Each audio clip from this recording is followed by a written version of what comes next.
नमस्कार. चला, आजचा 11 डिसेंबर 2025चं इकॉनॉमिक टाइम्स उघडूया आणि बघूया देशाच्या अर्थ, तंत्रज्ञान आणि राजकारणात नेमकं काय शिजतंय. नमस्कार. आजच्या अंकावर नजर टाकली की भारताची दोन वेगवेगळी चित्र समोर येत आहेत. बरोबर. एकीकडे शेअर बाजार उसळी घेतोय, जागतिक कंपन्या अब्जावधी डॉलर्स गुंतवायला तयार आहेत. म्हणजे एक जबरदस्त उत्साहाचं वातावरण आहे. आणि दुसरीकडे देशांतर्गत राजकारणात मात्र विश्वासाच्या आणि पारदर्शकतेच्या मुद्द्यांवरून मोठं वादळ उठलेलं दिसतंय. हो. म्हणजे विकासाचा वेग प्रचंड आहे, पण त्याचवेळी काही मूलभूत प्रश्नांवरून जोरदार संघर्ष सुरू आहे. हाच विरोधाभास आजच्या चर्चेतून आपण उलगडणार आहोत, नाही का? अगदी. चला तर मग सुरुवात करूया त्या उत्साहाच्या बातमीने, जिने आजच्या अंकाचं पहिलं पान व्यापलं आहे. मिशोचा IPO. हो. पदार्पणातच शेअर तब्बल 53% वाढला. संस्थापक विदित आत्रे आणि संजीव बरनवाल यांची संपत्ती आता 12,800 कोटींच्या घरात पोचलीय. ओहो. हो. आणि संस्थापकच नाही तर जे सुरुवातीचे गुंतवणूकदार होते, एलिव्हेशन कॅपिटल आणि पीक XV पार्टनर्स, हो. त्यांना अनुक्रमे 56 पट आणि 40 पट परतावा मिळाला आहे. पण या आकड्यांच्या पलीकडे एक मोठा बदल लक्षात घेण्यासारखा आहे. कोणता बदल? काय आहे ना, 2-3 वर्षांपूर्वीपर्यंत गुंतवणूकदार फक्त नफ्यात चालणाऱ्या स्टार्टअप्सवर विश्वास ठेवत होते. बरोबर. सगळ्यांना प्रॉफिटेबिलिटी हवी होती. अगदी. पण मिशोसरच्या तोट्यात असूनही वेगाने वाढणाऱ्या कंपनीला मिळालेला हा प्रतिसाद दाखवतो की बाजाराची रिस्क ॲपेटाईट म्हणजे जोखीम घेण्याची क्षमता प्रचंड वाढली आहे. अच्छा. आता गुंतवणूकदार ग्रोथला प्रॉफिटपेक्षा जास्त महत्त्व देत आहेत. हा भारतीय बाजारात आलेला एक खूप मोठा मानसिक बदल आहे. आणि हा विश्वास फक्त स्टार्टअप्स पुरता मर्यादित नाहीये.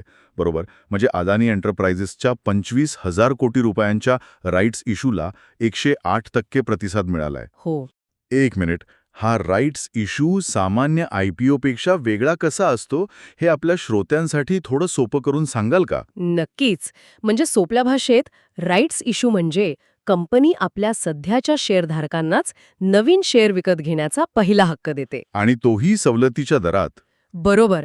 अदानींच्या बाबतीत मागच्या वर्षीच्या त्या सगळ्या वादळानंतरही त्यांच्या सध्याच्या गुंतवणूकदारांनी कंपनीवर पुन्हा इतका मोठा विश्वास दाखवला आहे, हे या 108% प्रतिसादातून स्पष्ट होतं. म्हणजे बाजारात पैशाची आणि विश्वासाची अजिबात कमी नाही, हेच यातून दिसतं. अगदी. आणि मला एक अनपेक्षित पण रंजक कनेक्शन दिसलं. या IPO मार्केटमधल्या तेजीचा परिणाम थेट लॉ फर्म्सच्या भरतीवर होतोय. हो. ही एक साखळी प्रतिक्रिया आहे. हे असं नेहमीच होतं का? हो, नक्कीच. जेव्हा कंपन्या बाजारातून पैसा उभा करतात, तेव्हा त्यांना खूप कायदेशीर प्रक्रिया पार पाडाव्या लागतात. त्यासाठी मग कॅपिटल मार्केटमध्ये तज्ज्ञ असलेल्या वकिलांची गरज लागते. अच्छा. बातमीनुसार खायचानानको सारख्या मोठ्या लॉ फर्म्सनी तर त्यांची टीम जवळजवळ दुप्पट केली आहे. हे एका निरोगी आणि गतिमान अर्थव्यवस्थेचं लक्षण मानलं जातं. शेअर बाजारात दिसणारा हा पैसा आणि विश्वास केवळ भारतीय कंपन्यांपुरता मर्यादित नाहीये. नाही, अजिबात नाही. ह्याच विश्वासाच्या जोरावर आता Amazon आणि इंटेलसारख्या जागतिक कंपन्या भारतात अब्जावधी डॉलर्स होतायला तयार झाल्या आहेत. Amazonची घोषणा तर खूपच मोठी आहे. हो, 2030 पर्यंत अतिरिक्त 35 अब्ज डॉलरची गुंतवणूक. 35 अब्ज डॉलर्स.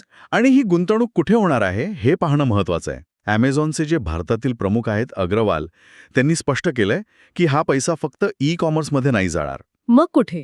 तर AWS म्हणजे त्यांच्या क्लाउड कम्प्युटिंग सेवेत आणि विशेषतः क्विक कॉमर्समध्ये लावला जाणार आहे. Quick commerce? म्हणजे ब्लिंकेट, झेप्टो सारखी 10-15 मिनिटात किराणा पोचवणारी सेवा. बरोबर. पण Amazon यात यशस्वी होण्यासाठी डार्क स्टोर्सचा वापर करणार आहे, असं बातमीत म्हटलंय. एक मिनिट. हे डार्क स्टोअर्स म्हणजे नक्की काय? ही सामान्य किराणा दुकानांपेक्षा वेगळी कशी असतात? चांगला प्रश्न आहे. डार्क स्टोअर म्हणजे एक असं मोठं वेअरहाऊस किंवा दुकान जिथे ग्राहक जाऊन खरेदी करू शकत नाहीत. अच्छा, फक्त ऑनलाईन ऑर्डर्ससाठी. अगदी. ते फक्त ऑनलाईन ऑर्डर पूर्ण करण्यासाठी आणि जलद डिलिव्हरीसाठी वापरला जातं. तिथे सगळा माल व्यवस्थित लावलेला असतो, जेणेकरून ऑर्डर आल्यावर पटकन पॅक करून डिलिव्हरी पार्टनरच्या हातात देता येईल. म्हणजे Amazonचा दावा आहे की ते त्यांच्या प्राईम ग्राहकांना या सेवेकडे खेचून आणतील. हो, स्पर्धा खूपच तीव्र होणार आहे. नक्कीच. पण फक्त ई-कॉमर्सच नाही, भारताला तंत्रज्ञानाचं केंद्र बनवण्याच्या दिशेनेही मोठ्या हालचाली सुरू आहेत, नाही का? हो. इंटेलचे ग्लोबल CEO लिप बुटान यांनी पंतप्रधान मोदींची भेट घेतली. आणि ती भेट खूप महत्वाची वाटतेय. खूपच. त्यांनी 2 गोष्टींवर भर दिला. एक म्हणजे भारतात सेमीकंडक्टर म्हणजे चिप्सचं उत्पादन सुरू करणं. आणि दुसरं म्हणजे AI साठी स्थानिक टॅलेंट विकसित करणं. त्यांचे एक वाक्य तर खूप काही सांगून जातं. कोणतं? AI हे इंटरनेटपेक्षाही मोठे असेल. वा. आणि चिप उत्पादन हे तर आत्मनिर्भर भारतासाठी खूपच महत्वाचं आहे. नक्कीच. चिप डिझाईन आणि उत्पादन हे कोणत्याही देशाच्या तंत्रज्ञान स्वावलंबनासाठी आणि सुरक्षेसाठी कणा मानला जातो. बरोबर. टॅन यांनी अमेरिकेत काम करणाऱ्या भारतीय इंजिनियर्सना भारतात परत आणण्याबद्दल जो मुद्दा मांडला तो तर भारताच्या टेक पॉवर बनण्याच्या महत्वाकांक्षीशी थेट जोडलेला आहे. याच संदर्भात मायक्रोसॉफ्टचे CEO सत्या नडेला यांनी टोकन फॅक्टरी आणि देशाच्या GDP यांच्यातील संबंधावर एक विलक्षण मुद्दा मांडला आहे. हो, पण हे थोडं समजावून सांगा. AI मॉडेलमधलं टोकन म्हणजे नेमकं काय आणि त्याची निर्मिती थेट देशाच्या GDPशी कशी जोडली जाऊ शकते, हे ऐकायला खूपच भविष्यवेधी वाटतंय. सोप्या भाषेत सांगते, AI साठी टोकन म्हणजे शब्दाचा किंवा माहितीचा एक छोटा तुकडा. ओके. जसं की भारत एक देश आहे, या वाक्यात 4 टोकन आहेत. AI मॉडेल जेवढे जास्त टोकन तयार करतं, म्हणजे जेवढ्या जास्त प्रमाणात माहिती, विश्लेषण आणि नवनिर्मिती करतं, तेवढी त्याची क्षमता जास्त. अच्छा. नडेला यांचा मुद्दा असा आहे की भविष्यात देशाची आर्थिक ताकद फक्त कारखाने किती वस्तू बनवतात यावर नाही, तर त्यांचे AI मॉडेल्स किती डिजिटल व्हॅल्यू म्हणजे हे टोकन्स तयार करतात यावर मोजली जाईल. वाव. म्हणजे डेटा प्रोसेसिंग हीच एक प्रकारे नवीन मॅन्युफॅक्चरिंग ठरणार आहे. अगदी. या सगळ्या जागतिक गुंतवणुकीमुळे आणि तंत्रज्ञानातील प्रगतीमुळे अर्थव्यवस्थेच्या आकड्यांवर काय परिणाम होतोय ते पाहूया. एशियन डेव्हलपमेंट बँकेने ADB भारताचा FY26 साठीचा विकास दराचा अंदाज 6.5% वरून थेट 7.5% वाढवला आहे. हो, हे खूपच सकारात्मक आहे. आणि यामागे वस्तू आणि सेवा कर म्हणजे GST दरात झालेली कपात आणि मजबूत देशांतर्गत मागणी ही प्रमुख कारणे दिली आहेत. बरोबर. दुसऱ्या तिमाहीत विकासदर 8.2% राहिला, जो अपेक्षेपेक्षा खूप जास्त होता. हे भारतीय अर्थव्यवस्थेच्या लवचिकतेचं उत्तम उदाहरण आहे. पण सगळंच काही आलबेल नाहीये, बरोबर? नाही. कारण BMI, जे फिच सोल्युशनचा एक भाग आहे, त्यांचा अंदाज थोडा सावधगिरीचा आहे. ते म्हणतायत की reserve bank of India FY27 पर्यंत रेपो दर 5.25% वर स्थिर ठेवेल. हो. याचा अर्थ कर्ज आणखी स्वस्त होण्याची शक्यता तूर्त कमी आहे. बरोबर. इथेच धोरणकर्त्यांची कसरत दिसते. ADBचा अंदाज नक्कीच उत्साहवर्धक आहे, पण आपल्याला हेही लक्षात घ्यायला हवं की चलनवाढीचा धोका अजून टळलेला नाही. म्हणजे एका बाजूला विकास दराला चालना द्यायची आहे, तर दुसऱ्या बाजूला महागाई नियंत्रणात ठेवायची आहे.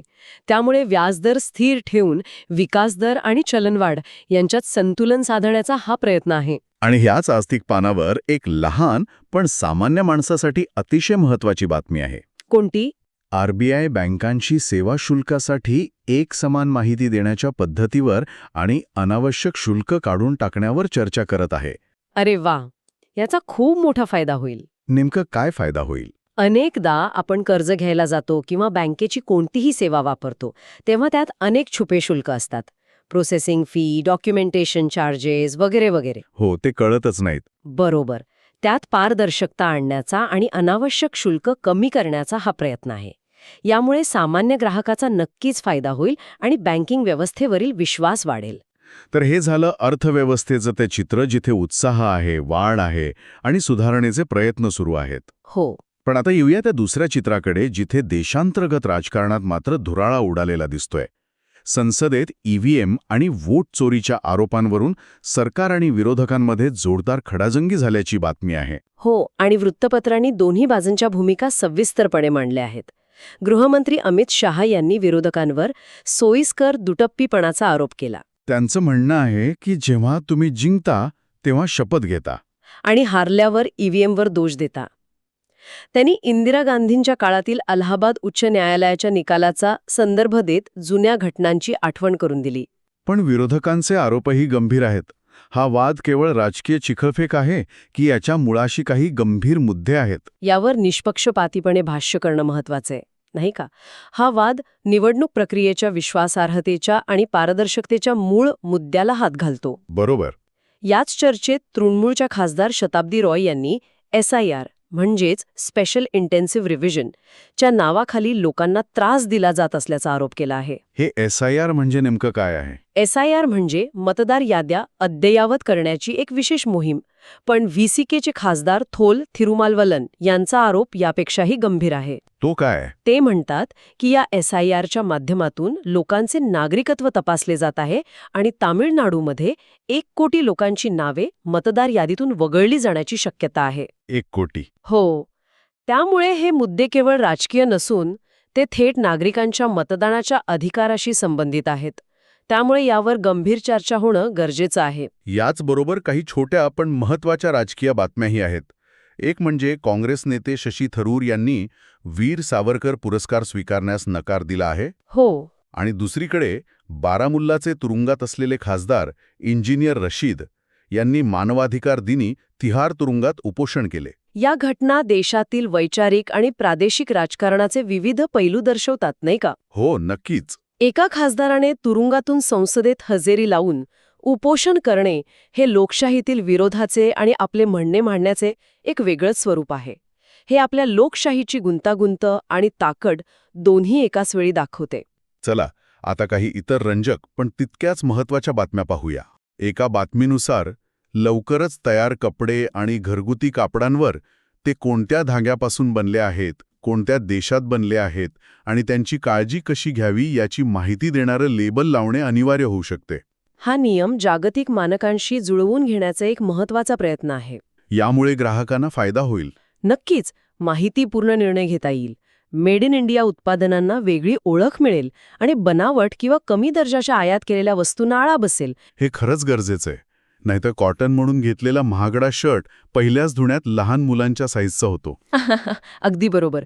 ग्राहकांची ही फसवणूक थांबेल आणि या पलीकडे पर्यावरणाच्या दृष्टीनेही हे एक मोठं पाऊल आहे. ते कसं? रिसायकलिंगसाठी कापड कोणत्या घटकांपासून बनलंय हे समजणं अत्यंत महत्त्वाचं असतं. बरोबर. आणि खूपच आनंदाची बातमी आहे. कोणती? भारताच्या दिवाळी सणाला युनेस्कोच्या मानवतेचा अमूर्त सांस्कृतिक वारसा यादीत स्थान मिळाले आहे. ही भारताच्या सॉफ्ट पॉवरची जागतिक स्तरावर मिळालेली एक खूप मोठी ओळख आहे. खरंच, योग, कुंभमेळा यानंतर आता दिवाळीला जागतिक मान्यता मिळणे हे भारताच्या सांस्कृतिक श्रीमंतीचे आणि प्रभावाचे द्योतक आहे. तर आजच्या या विश्लेषणातून आपण सुरुवातीला जे 2 भारतांचं चित्र मांडलं होतं ते अधिक स्पष्ट झालं आहे. हो. एकीकडे आर्थिक आणि तंत्रज्ञान क्षेत्रात देश मोठी झेप घेऊ पाहतोय, जागतिक स्तरावर आपली ओळख निर्माण करतोय. अगदी. आणि दुसरीकडे देशांतर्गत राजकारणात मात्र निवडणूक प्रक्रिया, नागरिकत्व आणि वैचारिक मुद्द्यांवरून मूलभूत प्रश्न विचारले जात आहेत आणि संघर्ष सुरू आहे. म्हणजे जागतिक कंपन्या भारताला एक गुंतवणुकीसाठीचे प्रमुख ठिकाण मानत आहेत. पण त्याचवेळी देशांतर्गत धोरणे, नियामक स्पष्टता आणि राजकीय स्थैर्य यावर बरेच काही अवलंबून असेल. या सगळ्या चर्चेनंतर श्रोत्यांसाठी एक विचार सोडून जाऊया. आजचा विचार असा आहे की एकीकडे भारत सेमीकंडक्टर आणि AI सारख्या क्षेत्रात आत्मनिर्भर होण्यासाठी इंटेल सारख्या जागतिक कंपन्यांना पायघड्या घालताय. मी आहे की ॲपलच्या बंगळुरूमधील कार्यालयात म्हणजे त्यांच्या ग्लोबल कॅपॅबिलिटी सेंटरमध्ये पहिल्याच वर्षाच्या ऑडिटमध्ये त्रुटी आढळल्या आहेत. अच्छा. बातमीनुसार त्यांच्या डेटा बॅकअपच्या नियमांचे पालन झाले नाहीये. बरोबर. तर प्रश्न असा आहे की भारताला जागतिक टेक हब बनायचे असेल तर केवळ गुंतवणुकीचे स्वागत करून पुरेसे आहे? नाही की या कंपन्यांना भारतीय कायद्यांचे काटेकोरपणे पालन करण्यास भाग पाडण्याचे आव्हान मोठे असेल. आणि या दोन्हींमध्ये तो बॅलन्स, ते संतुलन कसं साधलं जाईल हा एक महत्त्वाचा प्रश्न आहे.